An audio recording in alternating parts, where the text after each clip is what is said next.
तो जो पुराने लॉ थे ना उसमें बहुत सारी डेफिशिएंसीज थी। डेफिशिएंसी मतलब समझते हैं ना, कुछ कमियां थी। जैसे वैट जो था वो स्टेट लेवल का था। वैट किसका था? स्टेट का। तो महाराष्ट्र का जो वैट होता था ना उसका सेट ऑफ गुजरात में नहीं मिलता था।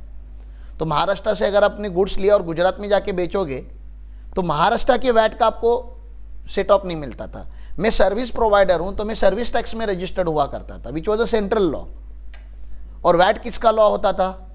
स्टेट का, महाराष्ट्र स्टेट का, और गुड्स के ऊपर लगता था। तो क्या सर्विस प्रोवाइडर गुड्स नहीं परचेस करता? लैपटॉप गुड्स नहीं। मैं चार्टर्ड अकाउंटेंट, तो मैं लैपटॉप लेता हूँ, कैमरा लेता हूँ, अपने ऑफिस के लिए एसेट लेता हूँ, फर्नीचर लेता हूँ, एयर कंडीशन लेता हूँ, उसके ऊपर मैं वैट भरता था। और वैट एक इनडायरेक्ट टैक्स था और मुझे भरना क्या पड़ता था? Service tax. तो मेरा सिंपल सा सवाल क्या रहेगा, क्या वैट सर्विस टैक्स के सामने सेट ऑफ होगा? कितना नॉनसेंस का क्वेश्चन है। वैट के सामने सेट ऑफ होगा, सर्विस टैक्स मतलब जो बिजनेस वैट में रजिस्टर्ड है और जो सर्विस लेते थे एज ए इनपुट उनको सर्विस टैक्स का क्रेडिट नहीं मिलता था, और जो सर्विस में रजिस्टर्ड होते थे उनको वैट का क्रेडिट नहीं मिलता था। आपको समझ रहा है प्रॉब्लम क्या था? मैं मेन प्रॉब्लम आपको बता रहा हूँ। Same with excise duty. Excise was a central law, तो सेंट्रल का क्रेडिट स्टेट को नहीं मिलता था, स्टेट का क्रेडिट सेंट्रल को नहीं मिलता था। वो और आज भी मेंटेन किया है उन्होंने, आपको पता है। आज भी एचजीएसटी का क्रेडिट सीजीएसटी के सामने नहीं सेट ऑफ होता। समझ में आ रहा है? एचजीएसटी का क्रेडिट सीजीएसटी के सामने सेट ऑफ नहीं होता। एचजीएसटी के सामने ही होता है, सीजीएसटी का अभी भी उन्होंने वो मिक्स नहीं किया है, अभी भी वैसा ही है वो, एस का एस के सामने, सी का सी के सामने। तो प्लीज वो एक बात हमेशा याद रखो, सेंट्रल के क्रेडिट स्टेट में नहीं सेट ऑफ, क्योंकि दो अलग अलग गवर्नमेंट है भाई। सेंट्रल की गवर्नमेंट अलग है, स्टेट की गवर्नमेंट अलग है। ये होने के लिए एक होना चाहिए था, नेशनल जीएसटी बनना चाहिए था, लेकिन फिर मैंने क्या बोला, वो थ्योरी हो गई कि पूरा देश एक होना चाहिए, सारे लोग एक होने चाहिए। ये थ्योरी हो गई ना, सारे लोग एक होने चाहिए। आप देखो, देश एक है हमारा कि हम राज्यों में बटे हुए हैं? राज्य, फिर राज्य एक है हमारा, क्या पूरा महाराष्ट्र एक साथ काम करता है? नहीं, फिर हम जिलों में बटे हुए हैं। क्या पूरा जिला साथ में काम करता है? नहीं, फिर तालुका में बटे हुए हैं। क्या पूरा तालुका एक साथ काम करके? नहीं, फिर विलेजेस में बटे हुए। क्या पूरा विलेज एक साथ काम करता है? नहीं, फिर वो क्या बोलते हैं, वो अपर साइड, लोअर साइड, फिर ये पार्टी वाले, वो पार्टी वाले, ये जात वाले, वो जात वाले, ये धर्म वाले, वो धर्म। तो मतलब विलेज भी बटा हुआ है। क्या आप जिस गली में रहते हो गली साथ में कुछ काम करती है? नहीं, वो भी नहीं सर, वो भी बटी हुई है। एक काम करते हैं, आपकी तो फैमिली साथ में रहेगी ना, पूरी जो खानदान आपका दादाजी का रहेगा, सारे भाई, सारे चचा, सारी चाची, सारी मासी, सब लोग साथ में काम। नहीं, वो भी नहीं सर, वो भी बटे हुए हैं।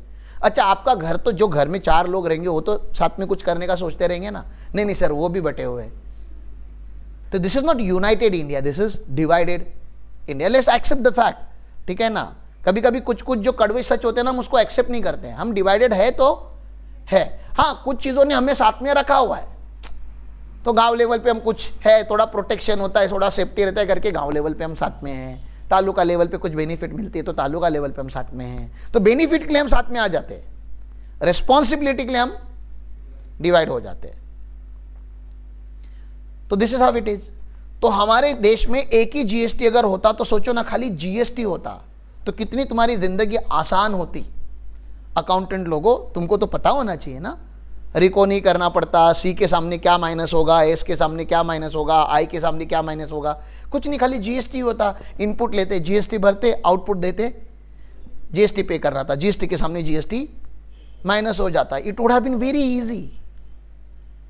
उसको नेशनल जीएसटी बोलते हैं जो कुछ देशों में है, या नेशनल वैट बोलते हैं जो कुछ देशों में है, लेकिन वो देश छोटे हैं, उसमें हमारे जितने डिविजन्स नहीं है। इंडिया एक देश नहीं है, इंडिया 27-28 देशों का एक बना हुआ देश है, और पॉपुलेशन भी उतना है। आपको पता है ना, we are on the top, मतलब कहीं तो हम लोग टॉप पे है। पॉपुलेशन तो पॉपुलेशन, ठीक है ना, नहीं है तो है। सबसे ज़्यादा प्लैनेट पे लोग कौन से देश में हैं? इंडिया में हैं, भारत में हैं, तो अच्छी बात है कि नहीं है? कहीं पे तो फर्स्ट है ना। जीडीपी वगैरह में हम 4th पोजीशन पे, दैट्स ओके, आ रहे, थोड़ा प्रोग्रेस चालू है, ठीक है। तो पुराने सिस्टम में क्या था? बहुत सारे डेफिशिएंसीज थे। जानना चाहते हो सारे डेफिशिएंसीज, पुराना सिस्टम कितना घटिया था? नहीं, क्यों नहीं जानना है? क्योंकि जान के क्या ही कर लोगे। अब अभी वाला जो है वो जान लो और फिर 2 साल के बाद बोल देना पुरानी सिस्टम में ना डेफिशिएंसीज थी करके नया जीएसटी आया। समझ रहा है? तो जिस जोन में रहते हो, जिस पीरियड में रहते हो, उस पीरियड का लॉ पढ़ लो और आपके नजरों के सामने लॉ बदलेगा। क्योंकि मेरा लॉ परफेक्ट नहीं है, मेरा लॉ आसान नहीं है, सिंपल नहीं है। आपको जितनी गालियां देनी है दे दो, लेकिन यही लॉ है जो आप लोगों का घर चला रहा है। ठीक है? तो एक लेवल पे इसको एम्ब्रेस करो और दूसरे लेवल पे देखो कि हाँ, there is lot of scope of improvement. और आपको किसने बोला कि आप सजेशन नहीं दे सकते?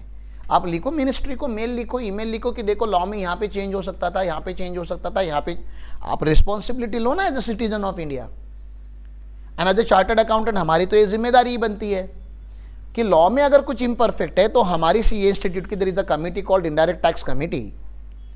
हमें वो इनडायरेक्ट टैक्स कमिटी को अपने ओपिनियन देने होते हैं कि सर देखो ऐसा ऐसा इंप्रूवमेंट पॉसिबल है। वो कमिटी गवर्नमेंट ऑफ इंडिया को रिप्रेजेंटेशन देती है। And let me tell you this with very confident and with proud, हमारे रिकमेंडेशन को गवर्नमेंट इनकॉर्पोरेट करता है। मतलब आपका जो ओपिनियन है वो वेस्ट नहीं जाएगा अगर आपने सच में कोई एक लॉजिकल बात अगर उनको बताई तो।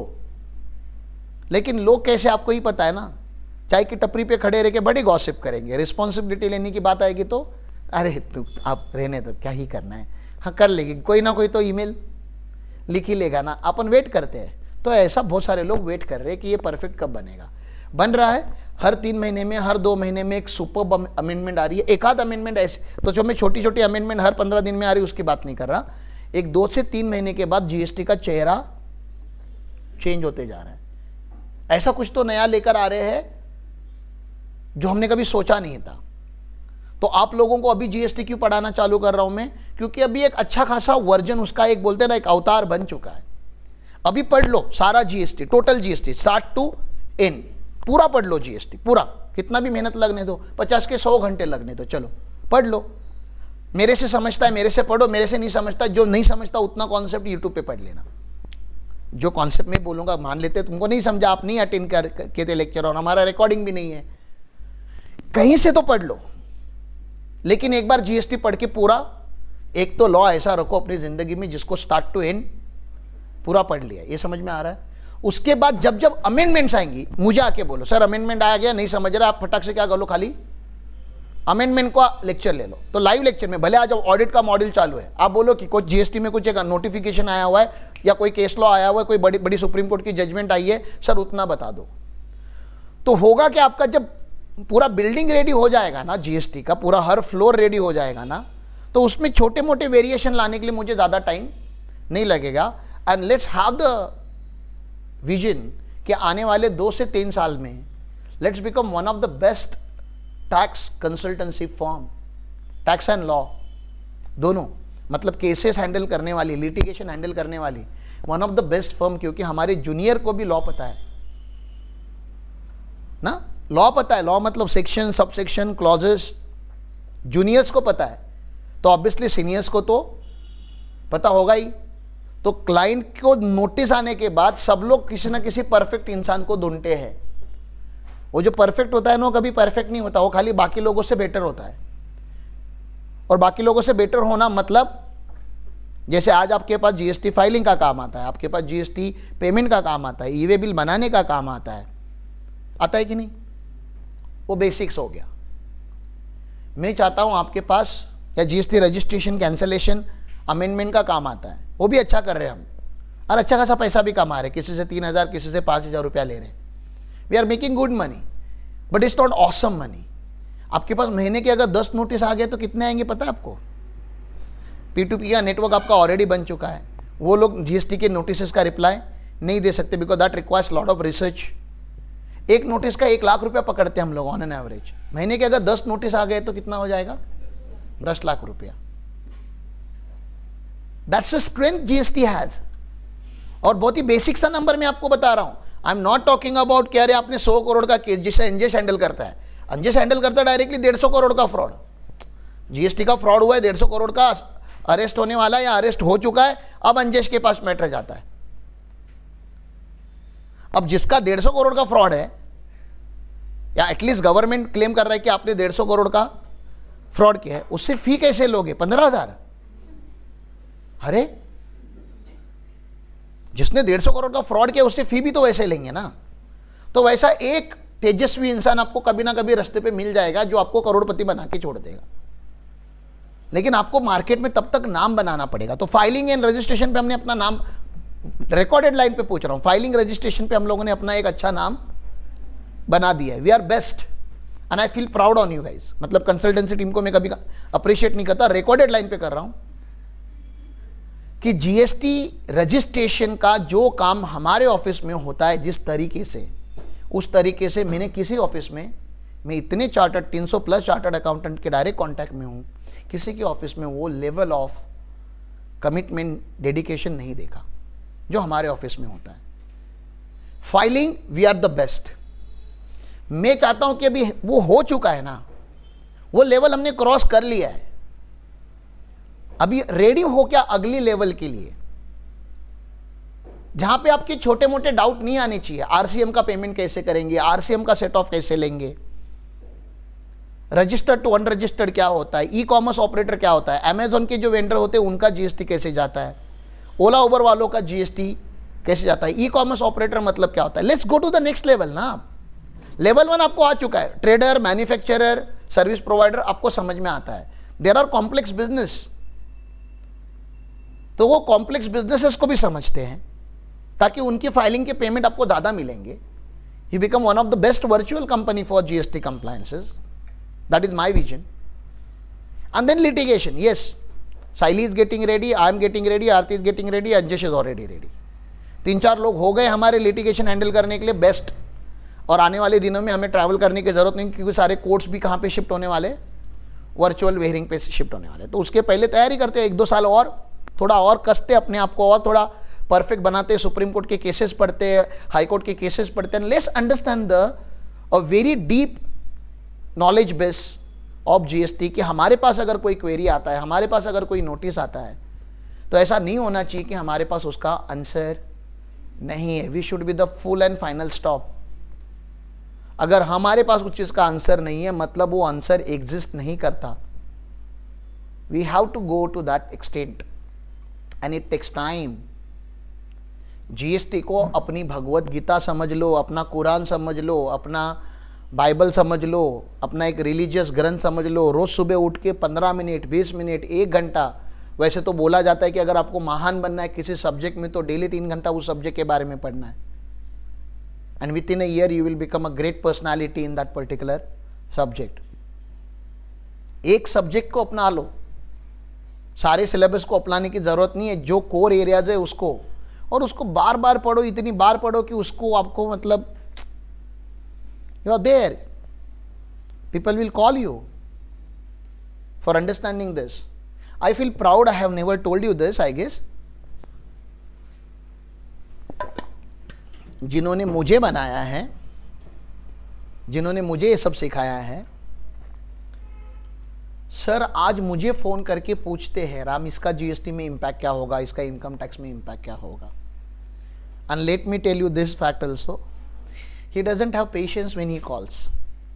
मतलब वो क्वेरी कॉल पे पूछते हैं और चालू कॉल पे ही मुझे उनको आंसर देना है। He is not bother whether I am travelling, walking, eating, sitting, no. It's not कि मैं रिसर्च करके आपको रिप्लाई करता हूं। He wants reply now because he just walking to someone's office जहां पे शायद वो मुद्दा उठे, and he wanted to understand कि अगर वो टैक्सेशन के ऊपर अगर आए तो उसका टैक्स में इंपैक्ट क्या होगा। और आप कभी मेरे साथ ट्रैवल करते हो तो मैं उनकी जब भी कॉल आते हैं, you can listen those calls on the speaker. जो स्ट्रक्चर वो बनाते हैं या जो स्ट्रक्चर का वो सवाल पूछते, it's not that easy. And then I feel proud of myself कि जो उन्होंने बनाया है उसमें कुछ है। बनाया उन्होंने ही है, लेकिन जिसको बनाया है, मतलब जो मुझे है, मैंने उसको रिटेन किया है, वो भी तो इंपॉर्टेंट है ना। मतलब जितना गुरु का रोल है वो उन्होंने प्ले किया है, अब जो शिष्य का रोल होता है वो तो मुझे प्ले करना था। And if I stop reading this assuming कि आई तो know GST, like oh wow, like oh what else I want, I know every section of GST, I know every, if I assume this then I won't be relevant in the market within 6 month time. 6 महीने के अंदर मैं outdated होने वाला हूं. If I just assume that I know everything.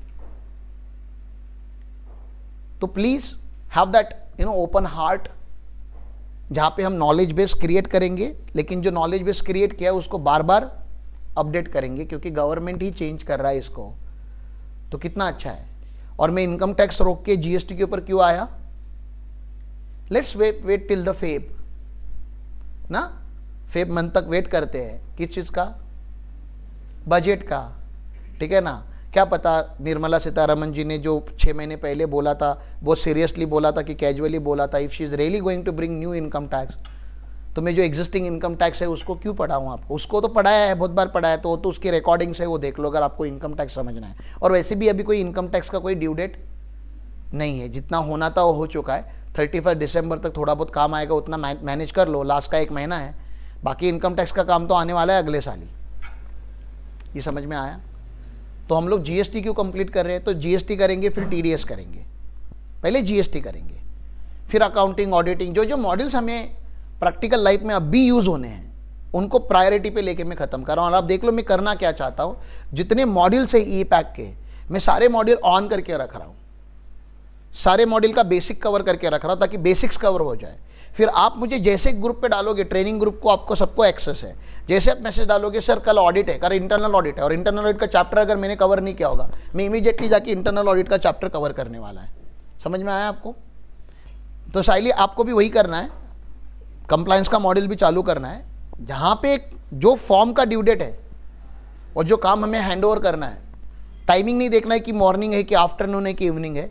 आपको पता है कल से अगर आपको ये काम बच्चों को देना है तो आज दिन भर चाहिए तो ट्रेनिंग ले लो और वो उसके रिलेवेंट फोल्डर में जाने दो, क्योंकि हमने सारे मॉड्यूल एक्टिवेट करके. Same goes with you. जो भी काम हमें देना है उसका क्या बन जाना चाहिए? ट्रेनिंग मॉड्यूल बनना चाहिए. This is how the impact will get created and it will keep evolving. IPACT is not a fixed module based course कि ये syllabus है हमारा, हम इतना ही पढ़ेंगे. There is no fixed syllabus to IPACT. That's a beauty. Office में जो भी करते हो उसका क्या होना चाहिए? ट्रेनिंग मॉड्यूल होना चाहिए और वो रिकॉर्ड होना चाहिए, क्लास प्लस एंड यूट्यूब पे अपलोड होना चाहिए. That's a vision we have for IPACT. And beauty देखो आप 1-1.5 साल में क्या होता है, how much reach we have, how many people will get associated with us for this, how many students we will transform. Our WhatsApp community will become more and more stronger, where queries will come, and students से भी request करता हूँ कि don't wait for faculties to respond. अगर आपको उसका answer पता है with some logic तो put your answer. गलत तो गलत, ठीक है ना, गलत होगा तो कोई और आपके ऊपर का जिसको नॉलेज है वो एडवांस नॉलेज वाला वहाँ पे और काउंटर करेगा ना. तो don't wait for faculty to reply. हमारी स्टूडेंट कम्युनिटी इतनी स्ट्रांग होनी चाहिए कि वो खुद एक दूसरे को हेल्प करे. And everything is free, it's not chargeable. तो WhatsApp community is free. This notes I am intentionally not using my notes, I am using the ICAI account book because that book is available with everyone. Anybody can download the book. हर 6 महीने में वो खुद ही book change कर रहे हैं, तो हमें updation करने का भी टेंशन नहीं है. And that is freely available resource. And being a member and student of institute, आप लोग स्टूडेंट हो, मैं मेंबर हूँ, हमारे लिए तो ये रिसोर्स डिजाइन हो रहा है ना. ये तो MBAs के लिए नहीं हो रहा है ना, ये डॉक्टर्स एंड लॉयर्स के लिए नहीं हो रहा है ना. This resources are getting design by the committee known as board of studies. It's not a one person who is designing this, so they have put huge efforts. Let's use their study material as of now. हाँ, उसमें से फिर notes बना के अगर आप simplified version बना सकते हो तो great, do that. We have the simplified version, but I am going through the institute so that people at large, they should not be messaging us, sir इसका नोट्स कहाँ मिलेगा, नोट्स कहाँ मिलेगा, note, क्योंकि मैक्सिमम यूट्यूब पे या WhatsApp पे या लिंक्डइन पे वही आता है, सर नोट्स दे दीजिए. तो दीज आर दी नोट्स. हम लोग पब्लिक फोरम पे जो नोट्स है वो यूज़ कर रहे हैं. We are trying to save your cost in terms of money, but we can not save your cost in terms of time. आपको टाइम एंड डेडिकेशन देना ही पड़ेगा. क्या बेसिक क्लियर है आप लोगों का?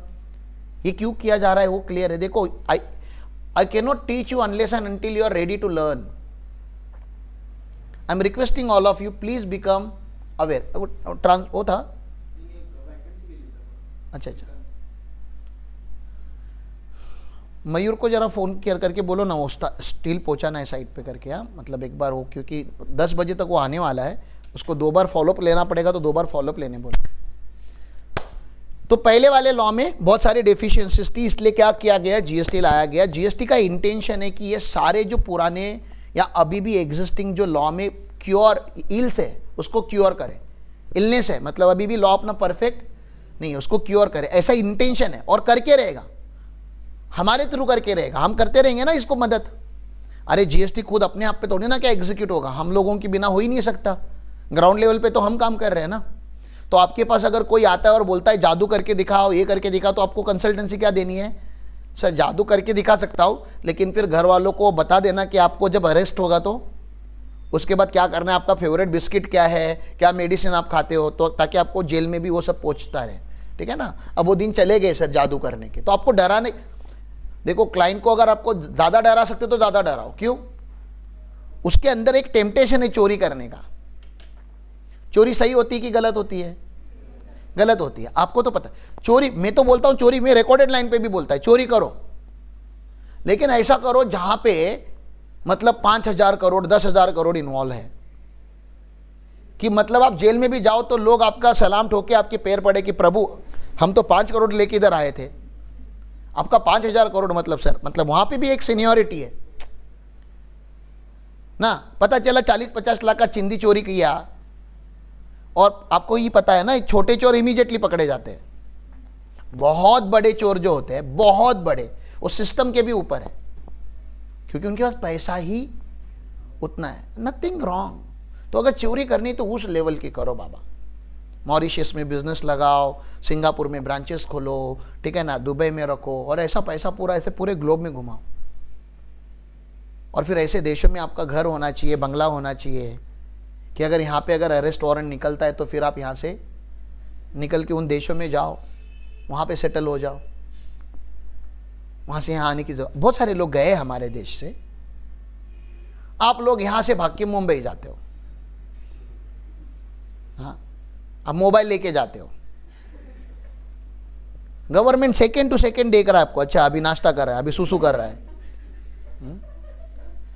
आधार से कनेक्टेड हो, जहां पे भी जाओगे आधार से जो भी कनेक्टेड है आपका, कुछ तो यूज करोगे, कहीं पे ड्राइविंग लाइसेंस यूज करोगे, कहीं पे पैन यूज करोगे, कहीं पे बैंक अकाउंट यूज करोगे,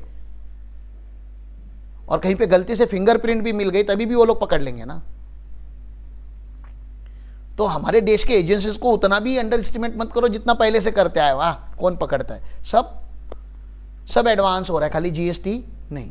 तो आपके पास अगर क्लाइंट आता है झोल करने के लिए, तो आपको बताना है उसको कि सर मत कीजिए, ये आपका पहला रिस्पॉन्सिबिलिटी है। ठीक है।